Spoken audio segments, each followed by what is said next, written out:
Good morning and अस्सलाम वालेकुम। Rising Pakistan में आपको कहते हैं वेलकम। मेरे साथ है सबीन फारूक और मेरे साथ है मोहम्मद शुएब। और कौन है हमारे साथ? और हमारे साथ यहाँ पर बहुत सारे लोग हैं जो कि जिन्नात से कम नहीं मुझे नजर आते। आते साथ ही आई हैव नो आइडिया कि किस तरीके से इनके दिमाग में ऐसे कोई आइडियाज आते हैं, शैतानी किस्म के आइडियाज आते हैं कि शरारत भी कह सकती थी। नहीं, ये शैतानी किस्म के आइडियाज होते हैं जो कि इन सबके जहनों में आते हैं कि ये आते साथ ही कोई ना कोई प्रैंक करते हैं मेरे साथ।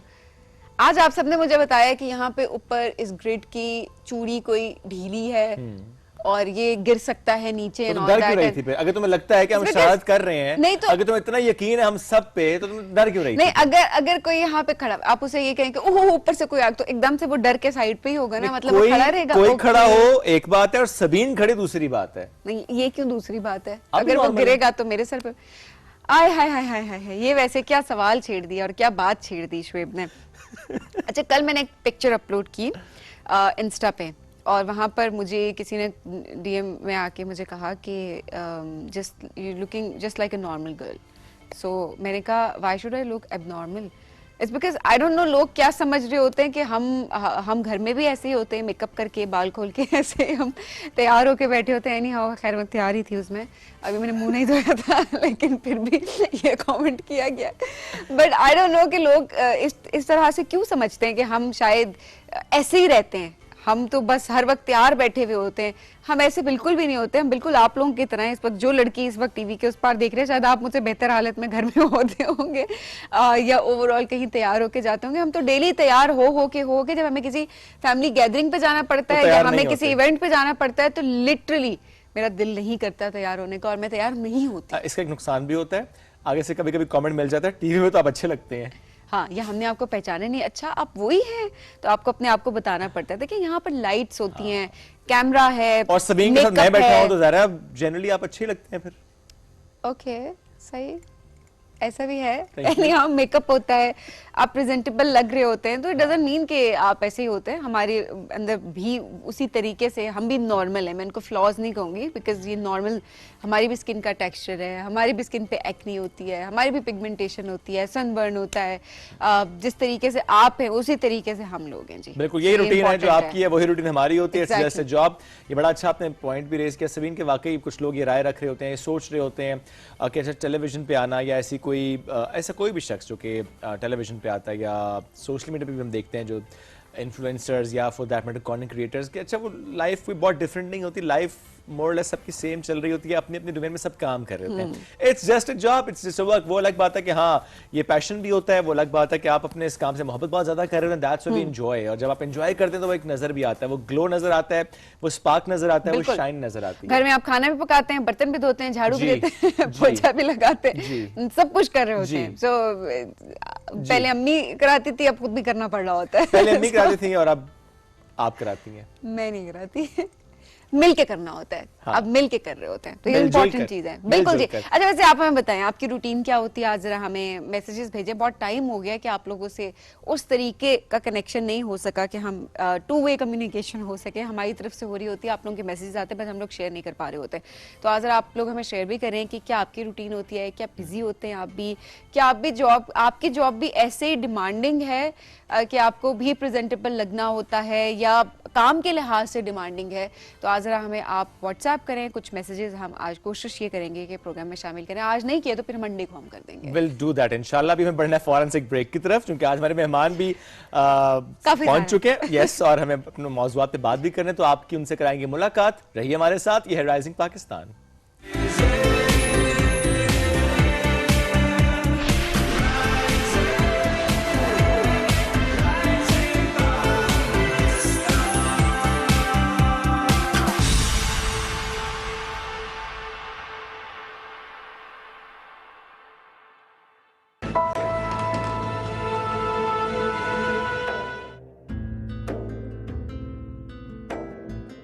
तमजीद साहब, इसकी तबीयत ठीक नहीं है, अब ये क्या कर रहे हैं? तमजीद साहब क्या कर रहे हैं?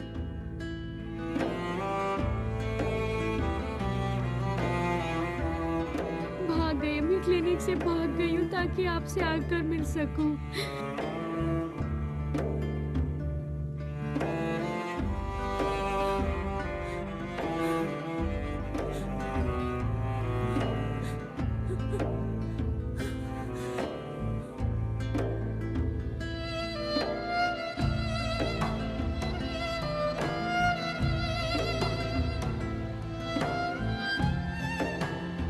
क्या बकवास कर रहे हो? मैं बीच में? देखता हूँ। भागो यहाँ से, भागो यहाँ से।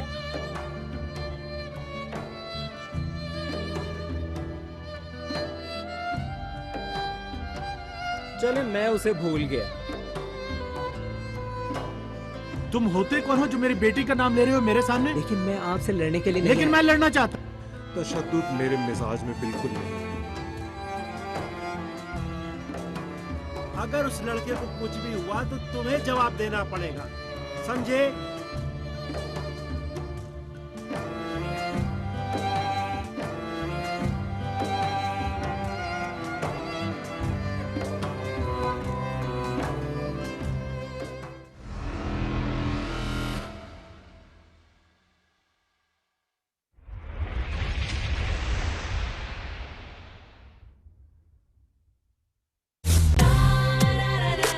बहुत ही खास मेहमान हैं, उनको देखकर तो आप बहुत ही खुश हों। गॉर्जियस, ब्यूटीफुल, उनका काम मेरे दिल को लगा। Truly talented. आज मैं गेस्ट हूँ तो मुझे डांटनी पड़ेगी। बेचैन था कि मैं कब आऊंगा। स्मार्ट सा, खूबसूरत सा नौजवान सुहेल। इसमें इतना मजे का गेटअप था। मैंने तो बहुत कहानियां सुनी। दूसरे की दुखती रग पे। जिंदगी में तो सभी प्यार किया करते हैं। आपके कैरेक्टर ने तो मुझे छू लिया जैसे। The beautiful set, loving it. सितारों का जहां।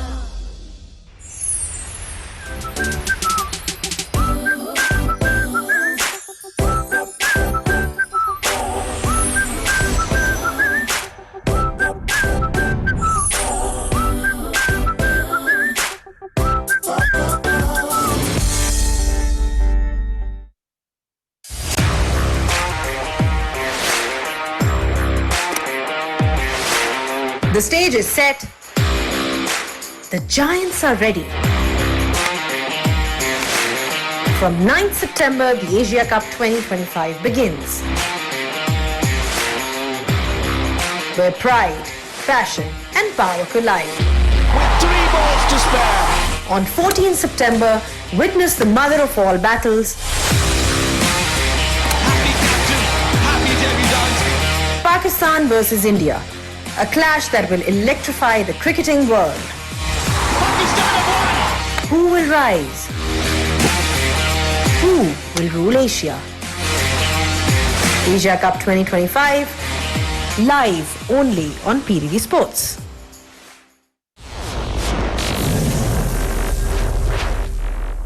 गेम ऑन है।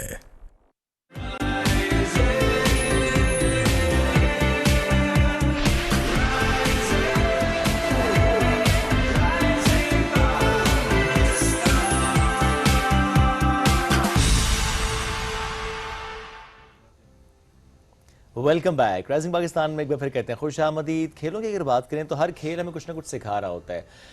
मैंने तफरी का जरिया तो होता है, लेकिन साथ ही हम कुछ ना कुछ सीख भी रहे होते हैं। आज हम बात करेंगे टेंट पेगिंग यानी नेज़ाबाजी की एंड हॉर्स राइडिंग की। जिनको इसका शौक है वो बड़ा इसको एंजॉय भी कर रहे होते हैं। एक तरफ जिस्मानी महारत है, लेकिन दूसरी तरफ नज़्म ज़ब्त भी सिखाता है। मुझे एक बहादुरी का जो एलिमेंट आता है ना इस खेल से, वो हमारे सामने है। सो आज हम इस पर बात भी करेंगे।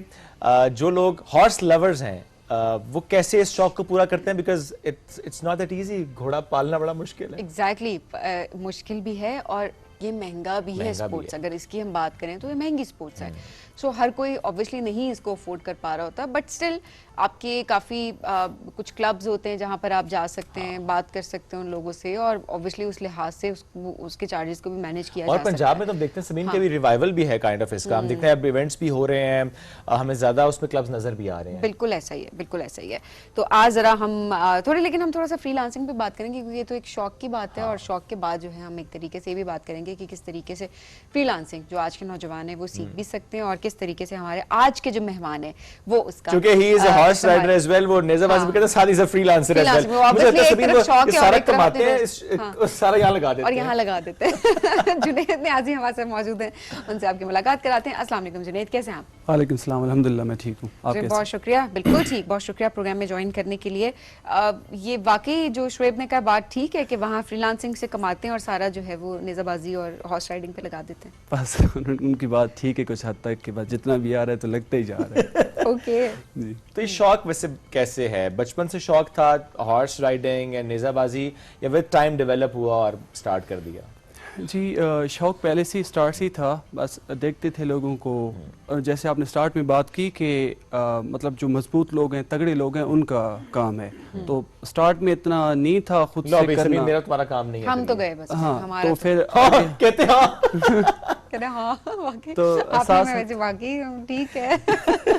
यार हम सीख तो सकते हैं ना। नहीं सीख सकते हैं डेफिनेटली, आपको तो आइडिया होगा इस चीज़ का। मेरे पास अच्छा मैं आपको बताती हूँ कि जिस दिन आपने इन्होंने horse riding I think first time की थी आपके साथ Yeah, वहाँ पे। yes, I तो think so. शुएब जब नेक्स्ट डे इधर आए थे शो पे तो सब लोग इस बात के गवाह हैं कि शुएब साहब की कमर में दर्द निकल रही थी, इनकी हड्डियों में दर्द निकल रही थी, और हम पूछ रहे थे कि आपको हुआ क्या, तो उन्होंने कहा मैंने हॉर्स राइडिंग की और पहली मर्तबा की, और बहुत इसलिए ज्यादा मेरे कर रही साथ ना। अभी actually. अभी तो कुछ किए ही नहीं है इन्होंने। आयशा वैसे ओके मेरा ख्याल है हम उन्हीं के शौक पे रहते हैं, मैंने रील करना बंद करो। तो ये बताएं जो आप बात करें शौक बचपन से था और फिर ज़रा विद टाइम आपने इसको डेवलप भी किया, और पंजाब में कल्चर भी इसका बहुत ज्यादा जी, था भी, और आई थिंक फिर दोबारा से हम इसको देख भी रहे हैं। जी बहुत ज़्यादा ग्रो हो रहा है। ऑलराइट, सो कैसे इसको पूरा करते हैं, मैनेज किस तरीके से करते हैं? बस वही है कि जैसे आप अब तो अल्हम्दुलिल्लाह एजेंसी बन चुकी है, काफ़ी लोग हैं जो मेरे पास काम कर रहे हैं अल्हम्दुलिल्लाह। फ्रीलांसिंग से अब एजेंसी में मूव हो चुके हैं। तो साथ साथ इसका ये सिलसिला है कि जो सारे एक्सपेंसेस वगैरह होते हैं, मैंने घोड़े जो अपने हैं वो अपने गांव में पाले हुए हैं, मियाँ वाली में। हाँ जी, ठीक है। तो अल्हम्दुलिल्लाह तो सारा ये सिलसिला चल रहा है एक साथ। घोड़ा वो खरीदना, उसको पालना, थोड़ा सा अगर हमें कॉस्ट के हिसाब से बता एक सकें खरीदने की कॉस्ट, उसके बाद मंथली मेंटेनेंस की एक्सपेंस कॉस्ट। जो आता जी है। डिपेंड करता है ये आप पे कि घोड़ा आप किस मकसद के लिए ले रहे हैं। अगर आप ले रहे हैं घोड़ा इस मकसद के लिए कि बस आपने उस पर जस्ट राइडिंग करनी है, तो फिर उसमें डिफरेंट उसकी नस्लें हैं, ठीक है। अगर आपने नेज़ाबाजी के लिए लेना है तो वो डेफिनेटली आपने वो घोड़ा दौड़ाना भी है, उसको एक ये है कि वो घोड़ा मजबूत होना चाहिए। तो डिपेंड करता है उस पर प्राइसेस पे। साथ साथ मतलब आप अगर हम प्राइसेस पे जाते हैं तो डिफरेंट मतलब आप एवरेज प्राइस बता दें अगर। एवरेज प्राइस ये है कि आप 6 to 7 लाख से घोड़ा स्टार्ट कर सकते हैं, जो नॉर्मल घोड़ा है, सही है। ठीक है, जो आपको जस्ट राइड कराएगा। एंड अगर नेज़ाबाजी भी करनी है, आप स्टार्ट में सीखते हैं नेज़ाबाजी, तो वो भी आपको साथ साथ कराएगा। Okay. एंड मंथली कॉस्ट में जाते हैं तो एटलीस्ट 15 to 20,000 एक घोड़े का Okay. हो ठीक जाता है, तो वैसे नॉर्मली अगर ऐसा है तो आई थिंक अफोर्डेबल है ये। इतना तो आपकी गाड़ी का पेट्रोल भी लग गाड़ी का जाता है। पेट्रोल तो जी, जी। अब घोड़े पे ऑफिस है। फ्यूल ही हुआ ना उसका। हाँ, जब हम बात करते हैं ना टेंट पैकिंग की, जब ये अभी सीजन आ चुका है तो इसमें तो फिर बड़े सिलसिले होते हैं। अच्छा। क्योंकि आप जब इवेंट पे जाते हो तो आपके साथ दो मुलाजिम होते हैं। आप जब घोड़े पे उतरोगे वो आपको घोड़े को पकड़ लेंगे, उसके बाद साथ आप घोड़े की सफाई करते रहेंगे। एक घोड़े की सफाई करेगा, घोड़े को सेट करेगा। मतलब अब फुल नवाब वाला सीन होता है। डेफिनेटली घोड़े की आओ भगत होती है। हाँ, घोड़े की भी और आपकी भी देख रहे होते हैं कि भाई आपके शूज वगैरह ठीक हैं सारे। ज़रा वो पग वगैरह ऑटोमेटिक प्रॉपर कॉस्ट बढ़ बनती जाती है फिर उसकी। हाँ, कॉस्ट बढ़ती जाती है। ऑलराइट, इवेंट्स कितने तवातुर से हो रहे हैं पंजाब में अभी? अल्हम्दुलिल्लाह अभी तो माशाल्लाह जो जितने भी हो रहे हैं, जितने भी इवेंट्स हो रहे हैं, अभी तो बहुत बढ़ चुका है ये खेल, बहुत ज्यादा बढ़ चुका है। लाइक मंथ में एक इवेंट आ जाता है? नहीं ये season होता है इसका भी? बेसिकली जो टेंट पैकिंग का सीजन है वो अभी स्टार्ट हो रहा है। अब start ये हो रहा है। अब इस मंथ के एंड से हमारे इवेंट स्टार्ट हो जाएंगे। ठीक है। And then it will go up to May. Okay. मतलब के मई के महीने तक तो इवेंट्स सितंबर के आखिर से लेके मई तक ये इवेंट्स चलते हैं। जी। आप जो कई सालों से कर रहे हैं, गिरे भी होंगे, घोड़े ने गिराया था या खुद गिर गए थे? नहीं, टू बी ऑनेस्ट अभी तक मैं नहीं गिरा। Okay. बट जितना हमने सुना था बुजुर्गों से और मतलब जो हमारे उस्ताद मोहतरम हैं, तो वो ये कहते हैं कि घोड़े से आप गिर भी जाओ तो मसला नहीं है। It's okay, होता हड्डियां कुछ नहीं है, टूट बट जाएं तो होता फिर भी है। फ्रैक्चर हो जाए तो ऐसा जी। कोई मसले की बात नहीं है। वो क्योंकि घोड़े से गिरे ना। वही बंदा अगर एक दिन में अगर उस मतलब उसका कोई फ्रैक्चर हो चुका है, हाँ। नेक्स्ट अगर वो ठीक है फिर भी शाम को घोड़े पे बैठेगा। ओके, मतलब ये शौक ऐसा है कि जिनको शौक है उनको शौक है। और वो वाकई गिर भी मैंने जाए ऐसे तो वो लोग कहते देखे हैं हैं, कोई मसला नहीं। मैंने वाकई मैंने ऐसी लड़कियां देखी हैं स्पेशली जो हाँ, तो शौक ही ऐसा है जी बिल्कुल। हाँ कि वो मैंने देखा है कि वो अच्छी खासी इंजरी हुई थी। मैं जानती हूँ एक लड़की को, बट स्टिल वो जैसे उसने रिकवरी की, थोड़ी बहुत भी रिकवरी की थी, तो उसके बाद वो दोबारा हॉर्स राइडिंग की तरफ चली गई बिल्कुल, थी। वो वेट कर रहे होते हैं कि किस दिन आएगा जिस दिन मैं घोड़े पे बैठूंगा और अपना जो है कि टाइम। अच्छा, हम ये भी कहते हैं जुनैद कि जब आप पहली बार घोड़े के करीब जाते हैं, घोड़ा भी सेंस कर लेता है कि अभी घुड़सवार आया है या कोई अनाड़ी आया है, ये जुनैद आया है या शुएब आया है?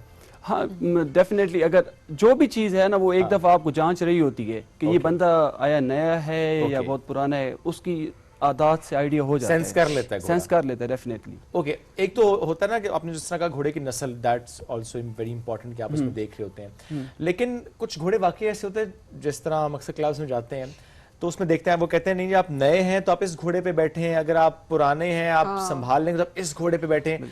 तो ये क्या साइंस होती है? और समटाइम्स हम ये भी देखते हैं कि वाकई घोड़ा बहुत अच्छा है और आप उस पर बैठते हैं, अगर आप बहुत अरसे बाद भी बैठे हैं, फर्स्ट टाइम भी बैठे हैं, तब भी घोड़ा आपको जबरदस्त किस्म की राइड देता है। बिल्कुल, ये डेफिनेटली डिपेंड करता है आप पे कि अगर आप न्यू हैं तो वो जो आगे बंदा होगा जिसके पास आप जाएंगे राइड करने के लिए जाएंगे या जो भी सिलसिला क्लब होगा, तो फिर वो बंदे को देख रहे होता है, अगर बिल्कुल न्यू है तो वो आपको ऐसा घोड़ा देंगे जो यूज टू होगा न्यू बंदे का, बिकॉज डेफिनेटली उसके मुंह के अंदर एक कड़ियाला सा डाला हुआ है जो उसको कंट्रोल कर रहा है। ठीक है, डेफिनेटली, तो उसकी वो जो ब्रेक्स हैं सब कुछ वही है, अगर हम ब्रेक्स की बात करते हैं उसको रोकने की, ठीक है, न्यू बंदा होगा उसको खींचेगा डेफिनेटली। तो जो घोड़े यूज टू हो चुके होते हैं तो वो उनको डेफिनेटली पुराना घोड़ा देते हैं। इनका खास नाम होता है इन घोड़ों का जो यूज टू होते हैं? अब जैसे हम कुछ जो ब्रीड हैं जो सवारी के लिए इस्तेमाल होती हैं उसको हम कहते हैं कि वलैती ब्रीड भी हम मिक्स होते हैं डेफिनेटली, वो घोड़े इतने मतलब गर्म खून के नहीं होते, तो वो आपको अच्छी राइड कराते हैं। तो जैसे आपसे भी एक दिन में बात कर रहा था पहले भी 4 नंबर घोड़े की, मैं इसी चाह रहा हूं, ये 4 नंबर घोड़ा क्या होता है? 4 नंबर घोड़ा क्यों आप लोग कहते हैं कि यार 4 नंबर घोड़ा होगा तो आप जबरदस्त राइड करेंगे? तो 4 नंबर घोड़ा जो होता है ना उसका ये सिलसिला होता है कि वो घोड़ा बिल्कुल सीधा भागता है। अगर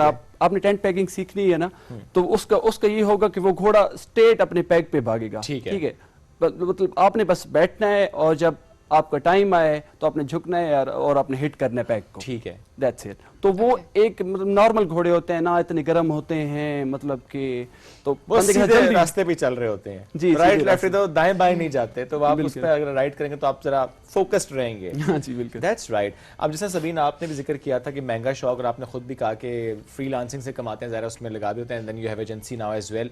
तो थोड़ा सा इस तरफ भी मुझे बताएं कि एक तो आपका ये शौक है माशाल्लाह टेंट पैकिंग का भी एंड हॉर्स राइडिंग का भी, उसके साथ इसको मैनेज कैसे करते हैं आप? जो फ्रीलांसिंग भी करते हैं, एजेंसी आपने बना ली, बहुत से लोग हैं जो आप ट्रेन भी करते हैं और काम कर रहे हैं जी।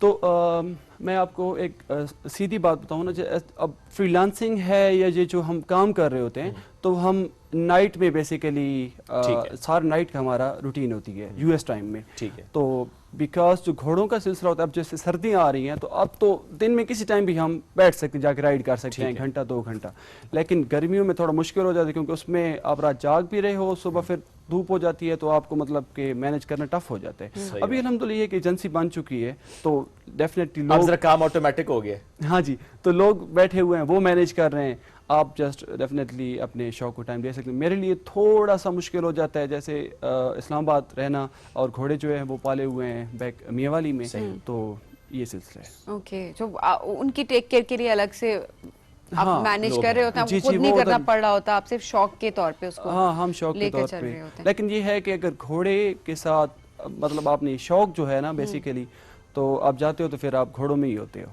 चाहे वहाँ पे सफाई है चाहे गंदे, आप मौजूद होगे वहाँ पे, घोड़े को देखोगे हर तरफ से, वो शौक है बेसिकली। अच्छा, एक अच्छा हॉर्स राइडर की क्या क्वालिटीज होती हैं? मतलब क्या हर कोई कर सकता है? कोई भी कहे कि अच्छा मैं जाके सीखूं और हॉर्स राइडिंग शुरू कर दूं? नहीं नहीं ना, आपने तो कर दिखाया ना, वो जो भी सोच रहे हैं उनकी बात कर रहे हैं, उनकी बात करें तो उस पर्सपेक्टिव से जरा बताइएगा कि क्या क्वालिटीज होती हैं एक अच्छे घुड़सवार में? अच्छा घुड़सवार जो हम कह सकते हैं, हमेशा आप जो भी चीज़ करते हो ना वो आप पे डिपेंड करता है आप उसको टाइम कितना दे रहे हो। ठीक है, अगर आप जस्ट घुड़सवारी उस पेस पे कर रहे हो कि मैं बस जाऊंगा घोड़े पे बैठूंगा दैट्स इट, तो वो एक सिलसिला नहीं। कर आपने प्रॉपर घुड़सवार बनना है या आप शौक कर रहे हैं तो फिर आप घोड़े के साथ रहना पड़ता है। घोड़े को नोट करना पड़ता है, ये आज थोड़ी सी खारिश कर रहा है या ये जो आज थोड़ा सा मतलब कि डिस्टर्ब है, तो आप देख रहे होते हैं। घोड़ा ऐसी चीज है, थोड़ी सा उसको दर्द हुआ है ना वो बंद हो जाता है और उसका बहुत मुश्किल से उसको सेट करना पड़ता है। अच्छा। वो मतलब ऐसे घोड़ा मरने के लिए पहुंच जाता है। उसके मूड स्विंग्स अच्छे खासे होते हैं, वो घोड़ा मरने पे पहुंच जाता है।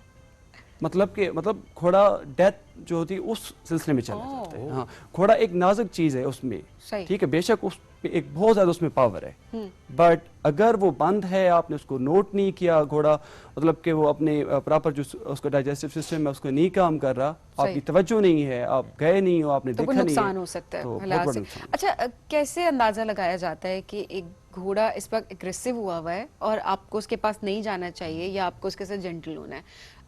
क्या क्या होता है उस क्या टाइम पे? निशानियां क्या ऐसी होती निशानियां होती हैं? निशानियाँ टू बी ऑनेस्ट, अब जो लोग रहते हैं ना, अपना एक बंदे को शौक है तो वो सेंस कर लेते हैं। नहीं, उसे तो पता है। मैं एक न्यू राइडर की बात कर रही हूँ कि लोग जाते हैं, अभी भी शुरू में सीख रहे हैं, उस पर्सपेक्टिव से ऑब्वियसली जिसका घोड़ा है वो जो डेली रूटीन में से उसे तो पता चल मैं जाता आपको है एक स्टेट चीज बताऊं कि जो नया बंदा होगा वो जाएगा तो वो घोड़े पे उसको नहीं समझ आएगी, उसका एक माइंड सेट होगा, भाई मैंने जाना है, जाके बैठना है और दैट्स इट, मैंने राइड करनी है, वापस आ लेकिन जाना है। जाके बैठना भी कैसे बड़ा मैटर करता है कि वो आप गाइड करते हैं ना कि अच्छा आपने बैक साइड से नहीं आना, फ्रंट से आए, आप उसके पहले मुंह पे थोड़ा प्यार करें। ये आपने एक दरमियान में एक बड़ा मजे का पॉइंट निकाला है।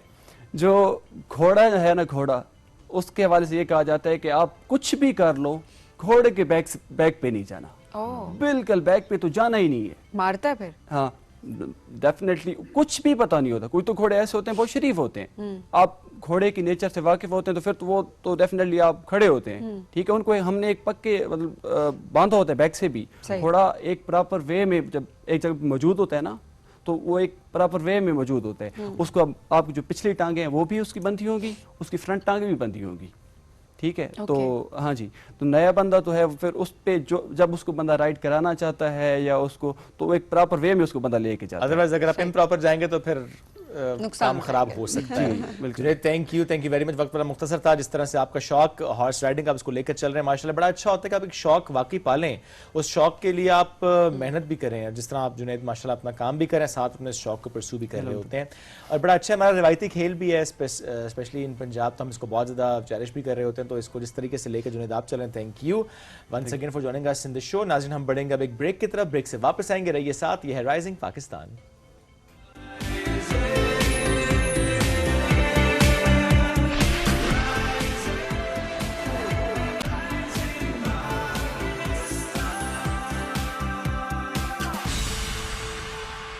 दौर ने नौजवानों के जहनों पर बहुत असर डाला है इन बोथ वेज।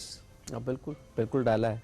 वो एक शेर है कि कभी हाथ भी जो मिलाओगे तो न गले मिलो तपाक से, ये नए मिजाज का शहर है ज़रा फासले से मिलाकर। तो फासला एक जो है ना वो बुनियादी चीज़ है जो बड़ा असर है नौजवानों पे। वो जो उनका फासला है वालिदैन के साथ भी, और प्रैक्टिकलिटी, अमली दुनिया, इंट्रोवर्ट्स हम बहुत ज़्यादा पैदा कर रहे हैं इस डिजिटल दौर में। तो ये सबसे बड़ी वजह मैं कहता हूँ कि उसका सबसे बड़ा असर है। लेकिन दूसरी तरफ आपने अभी बात भी की कि कोई स्किल सेट है आपके पास, डिग्रीज नहीं है, आप एक्सेल कर सकते हैं। कोई रिमोट एरिया में बच्चा बैठा है और उसकी, मैंने ऐसे लोग भी देखे हैं कि वो अंडर मैट्रिक हैं, लेकिन वो आर्टिफिशियल इंटेलिजेंस से अपने जो है वो सोशल मीडिया चैनल्स चला रहे हैं, वो अपने प्रॉम्प्ट्स दे रहे हैं, वहीं से ही वो वॉइस ओवर्स भी कर रहे हैं, वहीं से वो वीडियोस जो है वो एनिमेट भी कर रहे हैं, दे अर्निंग गुड। तो बोथ वेज। हाँ, वाकई अगर हम ये देखें तो दोनों चीज़ों को बैलेंस करके भी बहुत सारे लोग चल रहे हैं, बट ऑब्वियसली कंसर्न तो काफ़ी होता है, पेरेंट्स का बड़ा कंसर्न होता है ये वाला कि क्या आगे स्टेबिलिटी होगी, बच्चे का फ्यूचर किस तरह से सिक्योर किया जाए। बस ऐसे में अगर बात की जाए तो ये सोचा जा रहा होता है कि वालिदैन ये सोचते हैं कि किस तरीके से कौन सा सब्जेक्ट बच्चे को रखाया जाए, किस फील्ड में बच्चे को भेजा जाए, सो दैट स्कोप जिस चीज का ज्यादा हो। अक्सर हम देख रहे होते हैं इंटरेस्ट साइड पे चला जाता है और स्कोप को देखा जा रहा होता है। क्या वाकई किसी फील्ड का स्कोप वो सक्सेस को डिफाइन कर सकता है? ये जो सवाल है ना, ये जो लोग करियर काउंसलिंग में हैं, ये उनकी छेड़ होता है। ये वो सवाल है जो दिन में आपको सबसे ज्यादा सुनना पड़ता है, क्योंकि पेरेंट्स आपके पास आते हैं, हमारे बच्चे ने ये डिग्री कर ली है, इतने मार्क्स आ गए, बड़े अच्छे मार्क्स आ गए, अब ऐसा है आप बताएं कि डिग्री का कौन सी डिग्री इसका स्कोप बड़ा अच्छा है, कौन सी डिग्री के करेगा और फट से उसे नौकरी मिल बच्चे से नहीं पूछ रहे तुमने क्या करना है। नहीं, बच्चे से नहीं पूछ रहे। अच्छा, इस फिर कुछ दिन पहले ही एक मिसाल मैंने दी। एक बच्चा था, वो कंपैरेटिव रिलीजन में तकाबले अदयान में बड़ा अच्छा था, उसका इंटरेस्ट था, उससे मैंने कुछ चीज़ें पूछी, वेरी गुड एट दैट, और वो जाना भी उस तरफ चाहता था। उसके जो वालिद साहब थे वो कहते थे कि इसने सॉफ्टवेयर इंजीनियरिंग में जाना है। अब उसको मैंने कहा बच्चे को कि आपने कोई बेसिक्स पढ़ी हैं उसकी? कहते हैं सर मैं पढ़ तो लूँगा, ब्राइट बच्चा था, मैं कर तो लूँगा, लेकिन इस तरह वाला मामला नहीं होगा। अब वो बच्चा मुझे लगता है कि वो गोल्ड मेडलिस्ट होता, तो मैंने उसके वालिद साहब को कहा कि अगर वो इस्लामिक स्टडीज में वो एक गोल्ड मेडलिस्ट बन के निकलता है और इसकी बजाय आप उसे सॉफ्टवेयर इंजीनियरिंग में ले जाते हैं, एवरेज बच्चा निकलता है, तो स्कोप बच्चे का हुआ या स्कोप सब्जेक्ट का हुआ। That's very important. बच्चे का जो एटीट्यूड है, एप्टीट्यूड है, ज्यादातर बच्चे जो हैं उन बेचारों को ये मसला होता है कि मुझे अब्बू ने कहा है, मुझे अम्मी ने कहा है, मेरे चचा कनाडा में होते हैं उन्होंने कहा है। ये नुमान देखें कि ये तो हम पहले रोते थे कि हमारे वक्तों में ऐसा होता था कि जी प्री मेडिकल या प्री इंजीनियरिंग दो ही ऑप्शंस मिलती थी हमें, उसके बाद आहिस्ता आहिस्ता हमने देखा कि सब्जेक्ट्स और आ गए। आर्ट्स भी होता था ऐसे। नहीं, फोकस ये था ना सभी। होम इकोनॉमिक्स भी होता था, बहुत सारे लोग रखते थे। हमने ठीक है तो ना, मतलब सही है ना, मतलब इसमें ऐसे क्या बुराई रखा तो है? नहीं था। नहीं, मैंने नहीं रखा था, मैं लड़कियों को देखती थी कि वो खाना पकाने की रेसिपीज और वो सारी चीजें, और वो उनका इंटरेस्ट भी होता था। मुझे खुशी इस बात पे होती थी कि उनके ऊपर किसी किस्म का प्रेशर नहीं होता था। हम उस दौर की बात करें। लेकिन मैं पॉइंट है कि देखें उस वक्त होता था कि चलो पेरेंट्स ने कह दिया, क्या आज भी यही उसी दौर में हम जी रहे हैं? ये हो रहा है। हम बड़ा कहते हैं कि बच्चे जी जेन जी के बच्चे, जेन अल्फा, चाहे अल्फा वाले तो छोटे हो गए, आगे बीटा वाले जो हैं वो भी कहीं ना कहीं आ जाते हैं, लेकिन उनके साथ ही हो रहा है। ओके, डिसीजन मेकिंग में फिर आपके कॉन्फ्लिक्ट्स भी आते हैं, पेरेंट एंड चिल्ड्रन जो कॉन्फ्लिक्ट्स हैं वो भी आते हैं, लेकिन बच्चों को ये चीज़ें फेस करनी पड़ रही हैं। मतलब हम ट्रांजिशन में हैं, उस ट्रांजिशन जो डिजिटल की तरफ हम आ रहे हैं, लेकिन हमारे जो वालिदैन हैं वो तो एनालॉग चल रहे हैं ना। सही बात। तो इट्स हैपनिंग। अच्छा, वैसे अभी आजकल यंगस्टर्स के लिए कौन सी स्किल सीखना बहुत ज़्यादा ज़रूरी है, जो कि आपको लगता है कि चैलेंजिंग है ये टाइम और इसमें ये स्किल्स सीखनी है? डिग्री जो मर्जी हो, डिग्री कुछ भी हो। डिग्री, अच्छा एक चीज मैं कहता हूं कि जो बच्चे हैं ना वो अपने तौर पे उनके जो पीयर्स हैं, जो उनका माहौल चल रहा है, थोड़े से या किसी हद तक उससे ज्यादा वो टेक सेवी होते हैं, उन्होंने वो कर ही लेना है। लेकिन स्टिल अगर आप उनको बेसिक जो डिजिटल मार्केटिंग है थोड़ी बहुत उनको आप जो है ना वो ग्रूमिंग में आप शामिल कर सकते हैं। वो आजकल 2-3 वर्ड्स तो हमने वैसे लगाने ही होते हैं ना, एंटरप्रेन्योरियल, ये वैसे टंग ट्विस्टर पड़ा, और दूसरा ये डिजिटल वाला जो है कि आपने ये किसी, तो उसमें आप छोटी छोटी एक्टिविटीज के थ्रू बच्चों को इन्वॉल्व करें, और ये हम ये शुरू करते हैं हायर एजुकेशन पे आके। बिल्कुल टू लेट। तब बच्चे का एक एटीट्यूड बन चुका होता है, तब उसकी रिक्वायरमेंट होती है कि उसने डिग्री में एक्सेल करना है तो डिजिटल की तरफ आएगा, उसको आना ही आना है, उसके पास कोई रूम नहीं है। लेकिन जो बेसिक्स हैं जहाँ पे आप क्रिटिकल थिंकिंग को उसके साथ जो है मिंगल करें, तो बच्चा उसकी पर्सनैलिटी में बाय डिफ़ॉल्ट जितनी फंक्शनल उसको जो है ना डिजिटल मीडिया की लिटरेसी है उसको होनी चाहिए, वो बाय डिफ़ॉल्ट अपने पीयर्स के साथ हो। नुमान, आपको लगता है कि यूनिवर्सिटीज़ में भी या तालीमी इदारों में भी no matter which degree you are enrolled in, साथ साथ डिजिटल स्किल्स पर काम होता है? क्योंकि अगर तो मीडिया साइंसेज है तो चलो उसमें हमें समहाउ नजर आता है, प्रैक्टिकल भी नजर आ रहा होता है, उनका इंटरेस्ट बच्चों का होता ही है नेचुरली, लेकिन लाइक इस्लामियात, कोई पाकिस्तान स्टडीज, हिस्ट्री, ज्योग्राफी और समथिंग लाइक दैट, क्या इसमें इन सब के साथ भी डिजिटल स्किल्स होते हैं और होने चाहिए? मैं आपको बताता हूँ, एक HEC का, हायर एजुकेशन कमीशन का बड़ा अच्छा एक प्रोजेक्ट है, उन्होंने यूनिवर्सिटीज़ में बिजनेस इंक्यूबेशन सेंटर्स जो हैं वो डेवलप किए। ठीक है, एक तो ये है कि वो कारोबारी जो रुझान है बच्चों में वो आएगा, उसको उन्होंने मॉडर्नाइज किया है, उसको लिंक किया है जो डिजिटल अर्निंग एंड लर्निंग है उसके साथ।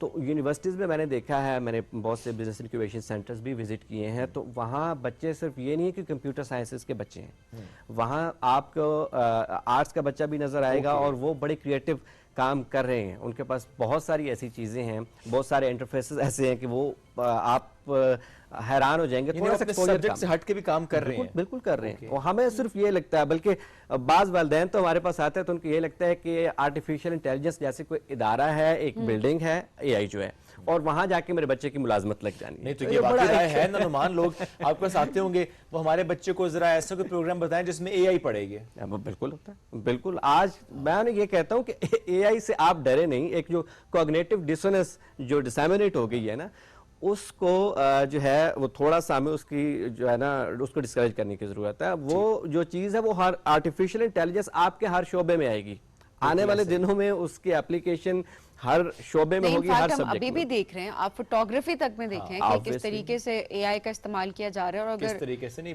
बड़े बुरे तरीके से वाकई नहीं। मैं थोड़ा सा प्रोफेशनल फोटोग्राफी की बात करें, जिस तरह से वेडिंग फोटोग्राफी और इस तरह से, बट स्टिल काफ़ी चैलेंजेस हैं उसके साथ। कल ही मैं एक आर्टिकल पढ़ी थी जिसमें बता रहे थे कि किस तरीके से जो आप अपनी पिक्चर्स जो है जब आप ऑनलाइन अपलोड कर देते हैं कि हमें फलाना इसका वर्जन चाहिए या ये हमारी डिमांड्स हैं, तो उसके बाद वो किस तरीके से कुछ ऐसी वेब्स पे इस्तेमाल हो रही होती हैं जिनका आप अंदाजा भी नहीं लगा सक रहे होते, और वो लिटरली उसके पास थोड़े सोर्सेज थे और प्रूफ के साथ वो चीज़ें उस आर्टिकल में मेंशन थी। एंड मैं चाह रही थी कि हम आगे चल के ज़रा उसके ऊपर किसी सेगमेंट में बात भी करें कि जो आपने चीज़ अपलोड कर दी, हम आ कहते हैं अच्छा हम इंस्टा पे भी तो अपलोड करते हैं, फेसबुक पे तो अपलोड करते हैं, वो किसी वेब पे अपलोड नहीं हो रही होती, वो आपका एक सर्कल होता है एंड यू नो कि वो चीज़ किस तरफ जा रही है। हम जिसकी बात कर रहे हैं वो ऑपरेट कहीं और से हो रही होती हैं चीजें, जिन वेब्स की हम बात कर रहे हैं वो दूसरे मुल्कों से बैठ के हो रही होती है, वो अलग से जाकर आपकी प्रोफाइल जो हम कहते हैं ना कि उसकी प्रोबेबिलिटी बढ़ जाती है, तो प्रोबेबिलिटी बढ़ गई कि आप उनको प्लेट में रख के दे रहे हैं, वो अपलोड हो गई है और वो डाटा आपका वो इस्तेमाल किया जा रहा है। आप बॉदर नहीं करते ना, वरना कोई भी ऐप आपको फ्री में क्यों ये सब कुछ करके देगी? कम ऑन, आप अपना यहाँ पे मैं कहूंगी कि यूज योर ब्रेन, इम्पोर्टेंट चीज है। सही फरमाया आपने, क्योंकि आपको बाज़ का तो टर्म्स एंड कंडीशंस बड़ी बारीक लिखी होती हैं और थोड़ी लंबी होती हैं, वो कंसेंट जो होता है ना वो भी आप दबाते जाते हैं बाय डिफॉल्ट। एग्री। नहीं, हम तो नहीं लिख के आ रही होती, आप तो नहीं भी आती, आप देखिए नहीं आ रही होती, आप इनफैक्ट आप चैट जीपीटी की बात करें, आप उसको डाउनलोड करते हैं, आप कुछ भी करते हैं, आप बताएं कौन सी ऐसी नोटिफिकेशन है या कौन से किसको आपको क्लिक करना पड़ेगा? No, exactly. एक दफा आपने अपलोड कर दिया तो वो आपका डाटा चला गया, वो वापिस नहीं आ सकता, आप जितनी मर्जी डिलीट करें। बेहतर ऐप्स हैं जिनकी आप बात कर रही हैं, कुछ ऐसे थर्ड पार्टी ऐप्स हैं, मतलब मैंने एडिटिंग करनी है और एक तो बिल्ट इन है उस गैजेट में वो जो उसका एडिटिंग की ऐप है, लेकिन मैं थर्ड पार्टी ऐप के लिए प्ले स्टोर पे आई स्टोर पे जाऊंगा आईफोन के, तो आईफोन का तो चले फिर भी है, लेकिन ये जो एंड्रॉयड वाले हैं उनका बहुत ज़्यादा मसला होता है कि आप कोई भी देखेंगे अच्छा मैंने यही कर लूँ, वहाँ बहुत ज़्यादा मसाइल होते हैं जो आपके डाटा ब्रीच के और डेटा के हवाले से चीज़ें आती हैं। एग्जैक्टली आपने बिल्कुल सही तरफ इशारा किया। तो ऐसे में क्या बच्चों को गाइड भी किया जा रहा होता है सेफ्टी के पर्सपेक्टिव से अपने डिग्री प्रोग्राम्स के अलावा भी? बिकॉज मैं यूनिवर्सिटी के पर्सपेक्टिव से सवाल भी रख रहा हूँ कि क्या यूनिवर्सिटी में बच्चों को गाइड भी किया जा रहा है आगे इन प्रोफेशनल लाइफ, कैसे उन्होंने अपने आप को बचा के चलना है आगे? मैंने देखा है कि कुछ स्कूल सिस्टम्स जो हैं हमारे यहाँ वो ये चीज़ें इंक्लूड कर रहे हैं अपने करिकुलम में, और जो ऑब्वियसली जो बच्चे कंप्यूटर साइंसेस के होते हैं या जिनके ये बैकग्राउंड है, ये डिग्रीज हैं, वो उनको तो पढ़ाया जा रहा होता है, लेकिन करिकुलम में हमें ये चीज़ें हमें जो है अपना जो निसाब है उसको रिवाइज करना होगा, उस पर हमें नज़रसानी करनी होगी और उसको हमने कंपैटिबल बनाना होगा थोड़ा सा जो असरी तकाजे हैं उनसे। बिल्कुल सही है, एथिकल यूज पे बात होनी चाहिए, स्कोप की बात होनी चाहिए। अब वाकई देखिए सब दौर बदल गया, इस बदलते हुए दौर के साथ हमें अपने पढ़ाने के तरीके, बच्चों को डील करने के तरीके, स्टूडेंट्स के साथ इंटरेक्शन के तरीके, ये हमें सब कुछ बदलना पड़ेगा, अदरवाइज हम वही ट्रेडिशनल चीज़ों में फंसे रहेंगे और अवेयरनेस भी नहीं होगी। अवेयरनेस नहीं होगी तो नुकसान होगा, मुल्क के नौजवानों का नुकसान, मुल्क का नुकसान, मुल्क का नुकसान है। अच्छा नवाज, इस वक्त जो एआई की हम बात कर रहे थे, जो कि इस पे स्टिल बहुत से लोग, बहुत से पेरेंट्स स्पेशली जब डिग्री प्रोग्राम में एनरोल करने के लिए बच्चों के साथ आते हैं तो उनकी ख्वाहिश वही होती है कि मेरा बच्चा एआई में आगे जाए, एआई पढ़े। क्या वाकई यूनिवर्सिटीज़ में अब हर डिपार्टमेंट के अंदर एआई इंकॉर्पोरेट हो गई है as a subject? If I'm saying that right, right there, बिल्कुल हो गई है। Okay. अब क्योंकि अब पहले तो ये होता था ना कि चले एआई की एक डिबेट चल रही थी कि आपके कंप्यूटर साइंसेज में एआई पढ़ाई जा रही है, ये बच्चों हमसे पूछा जाता था, बच्चे पूछते थे या वालिदैन पूछते थे, लेकिन अब एआई ब्लेंडेड डिग्रीज जो हैं वो आप मैंने देखा बहुत सी यूनिवर्सिटीज़ में मैथमेटिक्स में भी हो रही हैं। इंजीनियरिंग टेक्नोलॉजी जो है उसमें एआई का बड़ा यूज़ है। आप देखते हैं कि बड़े स्मार्टली बिल्डिंग्स जो हैं अब उनको जो है एआई के ज़रिए तैयार किया जा रहा है, तो वो अलहदा डिग्रीज हो गई हैं। तो एआई की जो आप कह रहे हैं कि एक सब्जेक्ट है, उसके कोर डिसिप्लिन्स है, उसके कोर डिपार्टमेंट्स हैं, तो उसमें ब्लेंड किया गया एआई को, और which is right thing। क्योंकि देखिए ना, फॉर एग्जांपल किसी ने कंस्ट्रक्शन इंडस्ट्री में जाना है और उसने एआई नहीं पढ़ा हुआ तो वो शायद काम तो कर लेगा लेकिन प्रोडक्टिविटी कम हो जाएगी। Nobody wants to be an alien, you know। वो आप एलियन तो बिल्कुल आप जमाने के साथ नहीं चलेंगे। यूनिवर्सिटी भी यही चाहेगी कि आएगा ही कोई नहीं ऐसे जब तक आप कि कल को जाके अगर उसने किसी फर्म में अप्लाई भी करना है वो देखेंगे आपका स्किल सेट क्या है, आप किस तरीके से काम कर सकते हैं, आप कैसे उनके लिए बेनिफिशियल है। अगर आपने खुद एज एन एंटरप्रेन्योर भी काम करना है तो आपकी टीम वो कैसे प्रोडक्टिव काम कर सकती है, बिकॉज बदलता दौर, चैलेंजेस उसके ऐसे हैं कि आपको क्विक काम करना है, क्विक सॉल्यूशंस खुद देने भी हैं। बदलना है, ट्रेनिंग लेनी है, सबसे बड़ी बात। हाँ ये अच्छा फॉर एग्जांपल हाँ। अब मैं और सबीन जिस तरह हमने डिग्रीज काफ़ी साल पहले कर ली, और अगर हमें कभी महसूस हो कि हमें अब भी उसमें एआई को समझना है, सीखना है, क्या हम कर सकते हैं? ये ऐसे कुछ शॉर्ट कोर्स से प्रोग्राम्स भी होते हैं उन लोगों के लिए कि जो कि अब उम्र के हिस्से में आ गए हैं कि वो कि हम भी पढ़ लें। ये अपने लिए पूछ रहे हैं, तो आई एम स्टिल बता दूं, जी जी बड़े बड़ी अच्छे यूनिवर्सिटीज़ जो हैं वो ऑनलाइन कोर्सेज ऑफर करती हैं और बड़े जो है आप कहें कि उनके जो चार्जेस होते हैं बहुत ज़्यादा यानी नहीं। प्रोफेशनल्स के लिए होता है ताकि वो ऑनलाइन भी आप पढ़ एज लें। बिगिनर जो उन्होंने मॉड्यूल ऐसे डिज़ाइन किए हुए हैं कि आप एज ए बिगिनर स्टार्ट करें और फिर प्रोफेशनल लेवल तक। और हमारे यहाँ वो ऑनलाइन किए है कि यार मैंने बैठे रहना है, वो आपको इस तरह से कोर्स में पास भी नहीं करेंगे। बड़ी फायदा भी नहीं है ना इसका, you're just wasting your time। या और जो बच्चे हैं पाकिस्तानी बच्चे जो हायर एजुकेशन कमीशन में हैं, उनको तो HEC ऑलरेडी खरीद चुका है, वो एक डोमेन है जो कोसेरा, उसके थ्रू वो फ्री ऑफ कॉस्ट वो कोर्सेज कर सकते हैं। ओके। आर्टिफिशियल इंटेलिजेंस के हैं और हज़ारों कोर्सेज, मैं सैकड़ों नहीं हज़ारों कहूँगा, हज़ारों कोर्सेज हैं जो बच्चे उनसे इस्तेफादा कर सकते हैं। ओके, वो चैलेंज जो हम पाकिस्तान के बच्चे को है, क्या पूरी दुनिया के बच्चों को वही चैलेंज है? वो चैलेंजेस हैं और इसके साथ क्योंकि हम थर्ड वर्ल्ड कंट्री हैं तो उनके अलावा हमें और चैलेंजेस का भी सामना है। तो बच्चा जरा परेशान ज्यादा है हाँ का, लेकिन उसको गाइडेंस अगर मिल जाए तो वो सही चलता है, चैनलाइज हो जाए। और ये बात भी थोड़ी मेंशन करने की जरूरत है कि हर मुल्क के अपने यूथ challenges की होते हैं। अपनी चैलेंजेस हाँ, होते आप सही हैं, जो उनके चैलेंजेस है वो हमारे प्लस चैलेंजेस यहाँ पर नहीं challenges हैं। हमारे change पास होते एक यूथ बल्ज है स्पेशली, वो एक एसेट भी है पाकिस्तान के लिए। बिल्कुल और ऐसा इसको अगर आप जिस तरीके से हम चैनलाइज कर रहे हैं और अगर और बेहतर तौर पे चैनलाइज करेंगे तो ज़ाहिर है और बेहतर उसके समरात हमारे सामने आएंगे। तो ज़ाहिर है there is always room of improvement, और डिस्कशन का मकसद ये होता है कैसे और बेहतर किया जा सकता है, कैसे बेहतर किया जा रहा है। In fact Numan, thank you very much for joining us today, great having you. आज हम एक ब्रेक की तरफ बढ़ेंगे, ब्रेक से वापस आएंगे, रहिए साथ, ये है राइजिंग पाकिस्तान।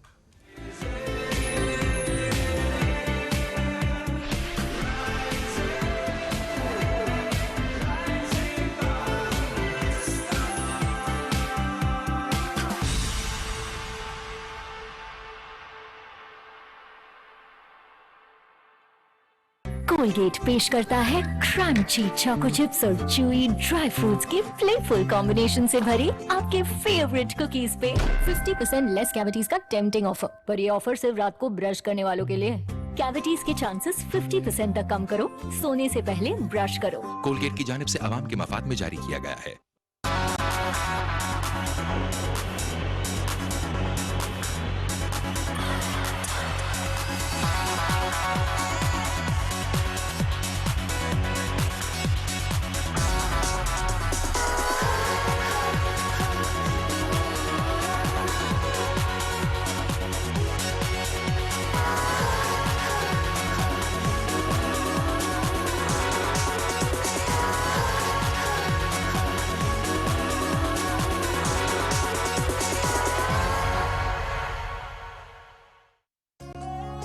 रंग बिरंगे पहनावे और हंसते उजले चेहरे, रस्मों रीति रिवाजों के सदियों से नक्शे हैं गहरे। मीठी मीठी हर बोली है, मीठे हैं संगीत, मनमोहने गीतों में जल के इस धरती की प्रीत। मन के मेले मस्त कलंदर, हर सू दिल दरबार, ढोल बजे और मिलकर झूमे, हंसकर बांटे प्यार। अल्लाह तुझको सदा सलामत रखे प्यारे देश, रोशनी और रंगों के धारे, आंख के तारे देश। प्यार के मारो बंजारो, पधारो मार देश। केसरिया बाल मुझे पधारो, पधारो मार देश, देश रे पधारो मार देश।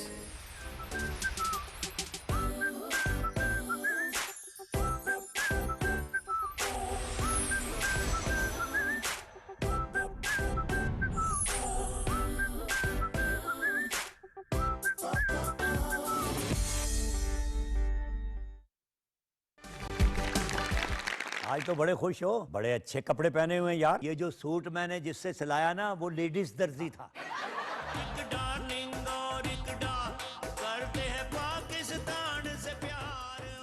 परफॉर्मेंस उस्ताद करा सकता है वो आपको कंप्यूटर नहीं करा सकता।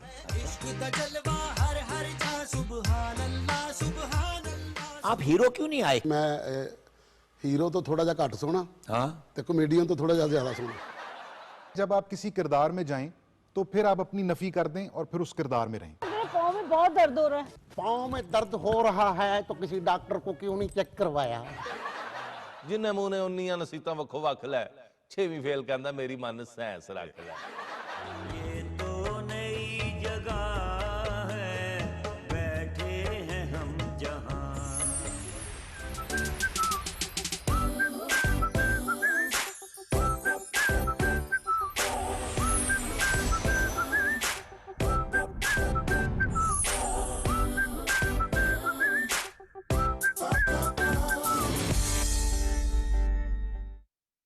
लाहौर को हमने खत्म कर दिया। Set fire to the Karachi. भारतीय सेना ने सीधे इस्लामाबाद को टारगेट किया।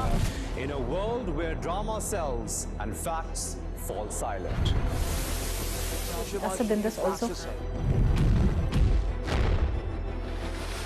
When war becomes theater, truth becomes casualty. Nuclear red lines of Pakistan have been destroyed. We'll break your teeth. One voice refuses to play along. We have won the war, but we want peace. So the lesson is that we have to sit down on the table like peaceful neighbors and settle our outstanding issues, including Jammu and Kashmir. We don't dramatize. We verify. India has never denied that several of its jets were shot down by Pakistan. So, I think it's true.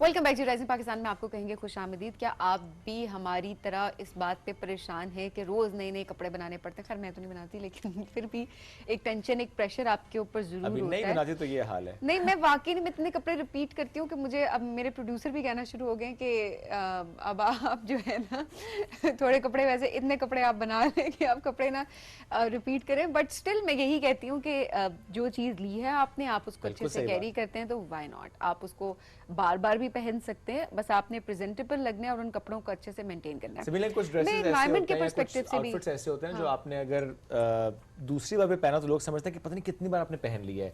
और कुछ outfits ऐसे होते हैं जो आपने बहुत दफा repeat किया होता है, मे बी एक्सेसरीज के साथ चेंज करते हैं तो लगता है कि आपने बिल्कुल नया जोड़ा पहना है। आपने देखिए, ये चीज मैटर करती है कि आप उसको स्टाइल किस तरीके से करते हैं।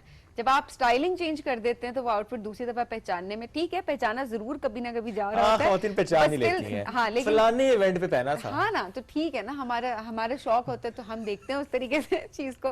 लेकिन देखिए उसमें फिर यही चीज होती है कि बड़ा टाइम लगता है दूसरे को पहचानने में कि अच्छा ये क्या। तो देखिए सस्टेनेबल फैशन इतना इंपॉर्टेंट है कि आप अपने पैसे भी बचाएं, कम से कम कपड़े खरीदें, एनवायरनमेंट को भी इससे फायदा हो।